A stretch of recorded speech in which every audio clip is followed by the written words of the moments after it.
Hey, it's YouTube. Garotha here. It's been a while since my last video. The main reason for that is I ended up quitting the Pee Wee League a little bit earlier than I expected this league.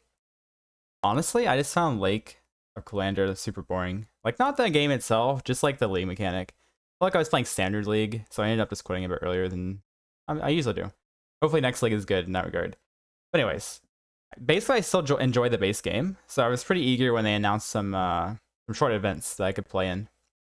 And speaking of which, I decided for the first time to try out Boneshatter. Now, Boneshatter is a build that I've always kind of recommended to people because I knew it was good, but I haven't ever played it myself. I typically stay away from builds that I think are like too meta, just because I want to try interesting things out that I think haven't been figured out yet. I do think Boneshatter is kind of figured out, honestly. But yeah, I still wanted to try it. This build, even though I knew it was good, it like by far exceeded my expectations. But I caught it a bit too. This character is extremely good at mapping, not very gear dependent at all, can get the watch sense pretty easily, and can kill all the pinnacle bosses pretty easily. The only thing I would say on this character specifically is I probably wouldn't recommend doing Ubers, especially on hardcore. I mean, it probably can do it. It's just why would you do Ubers on a melee character?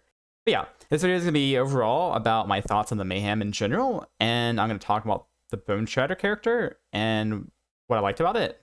And I'll go over the tree. I know it's been figured out already. I'll talk about what I did specifically.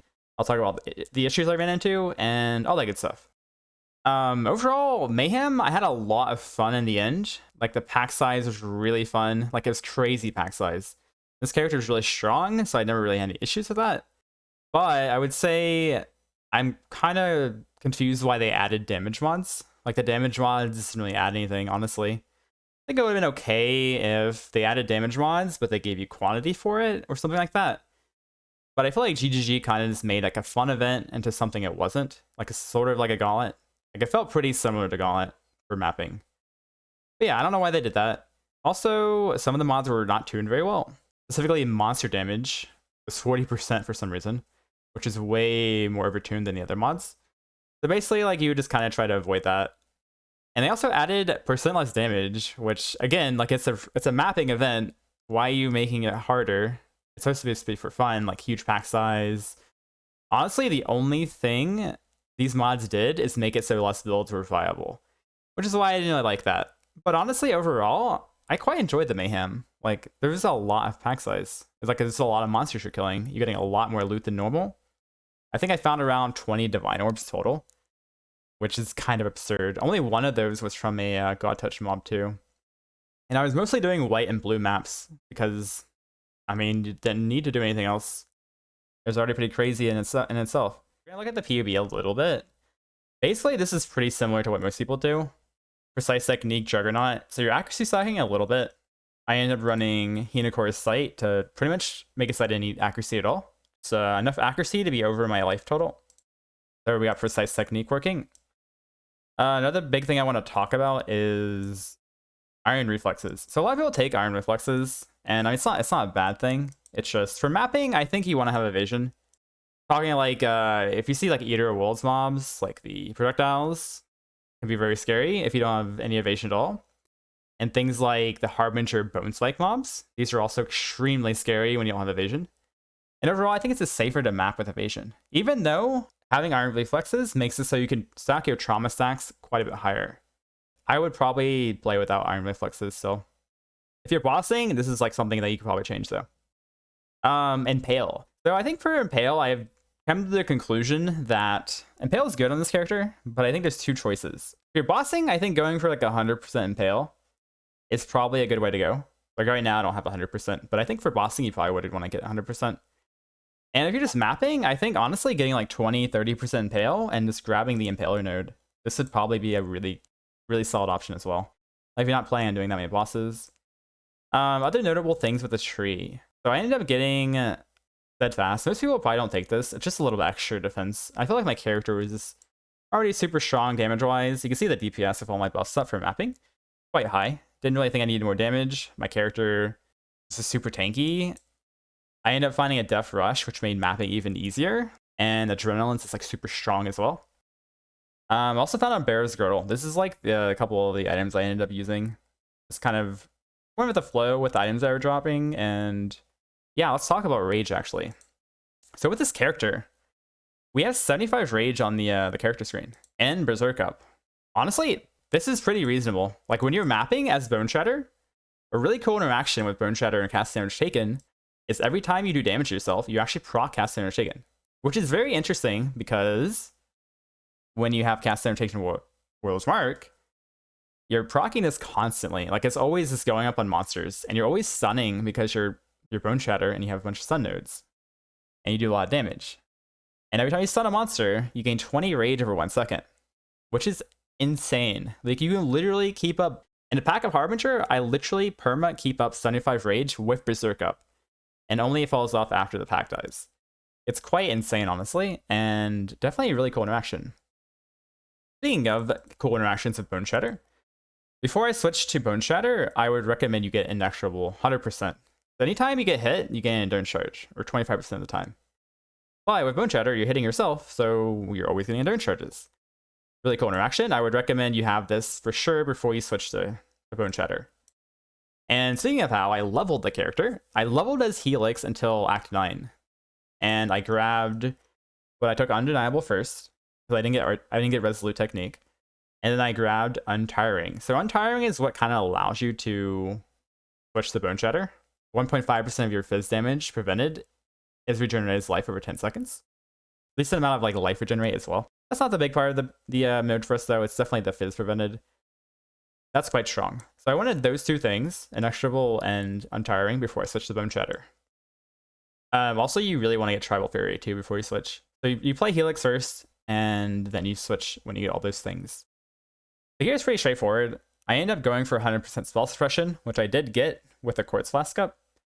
It'd be pretty easy to get it without if I had suppression on my helmet as well. But yeah, basically just a little bit of suppression on the gear, and with Entrench caps you. Entrench and the Anoint. So you see like decent suppression gear. Honestly, it's not that big of a deal. I didn't have suppression cap until level 97, so definitely doable without it. I just think suppression is way too good not to go for. So that's why we did that. And yeah, that's pretty much it for the gear. I do want to talk about the two-handed weapon options though. There's a lot to talk about here. A lot of people don't go for like fast attack speed weapons because the faster you attack, the more trauma stacks you get. I'll show you guys a clip in the video where I get too many stacks at some point and I almost die. But basically, if you want to like play it safe, you can go for like a Vow Axe and have like a lower attack per second. That way you'll be less likely to kill yourself with trauma stacks. This also is why Iron Reflexes is definitely an option, because you get more armor, which means you can get more trauma stacks. That's also why we took the Fortified Nodes and we took the Endurance Charges, so we get a little more trauma stacks going. And honestly, it was fine with this amount of attack speed. This is about as fast as you can get on a two-handed weapon. Axe versus Mace. So this is a really, really big question and really interesting choice, actually. So axes get enemies killed by your hits are destroyed, and they also get rage every 1 second. Both of these axe masteries are quite strong, honestly, and axes in general do more damage. I specifically rushed Onslaught from Hatchet Master as soon as possible. That's another big benefit. You get Onslaught and kill from this node. And I would say overall, axes do more damage. Like a decent amount more damage. Like if you're going for bosses, axes are definitely the way to go. But this is the interesting part. If you go maces are also quite strong. And they also have some pretty good mace masteries. So the most interesting one probably is all damage with maces and scepters inflicts chill. This is extremely strong defensively. Everything's just a lot slower, like boss is a lot slower, and yeah, I mean, it's just a very overpowered notable, honestly. The other really good one is the 50% increased stun duration. So if you're not aware, Boneshatter gives you increased AoE per 0.1 second of stun duration. And this is the main reason why you'd ever play Mace over Axe, because if you're mapping, maces have a lot more AoE. This is because maces just naturally, like let's take a look at the pile driver here, they naturally have reduced stun on the implicit. Reduced stun threshold, 20%. So it's quite a big deal. And then the mace nodes themselves also have quite a bit more stun duration and reduced enemy stun threshold compared to the axe nodes. Like axe doesn't really get any of that. It's mostly mace nodes. What this means is you're going to be mapping a lot faster on a mace build, and it'll be significantly safer as well. However, I end up going axes anyways because enemies killed by your hits are destroyed is just so good for Mayhem. Like you're killing monsters and after death effects like Toxic, all those random degen effects like DD, all this stuff is just a lot less scary when you are destroying corpses. This is very strong.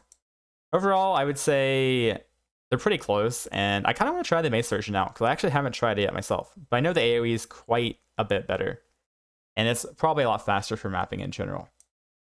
This build's insane. Like, I don't know what to say. I really enjoyed this build, and I'm honestly thinking about playing it for Endless Delve as well. It was that good, like just ridiculously good. I had no point in this event where I was not progressing. So, for example, as soon as I hit Exarch, I killed Exarch. As soon as I hit Eater, I killed Eater. Basically like a little 90 with like a 400 DPS weapon. It was literally never like non-stop progression. I didn't really have to stop or slow down and gear up. My character was still good the entire time.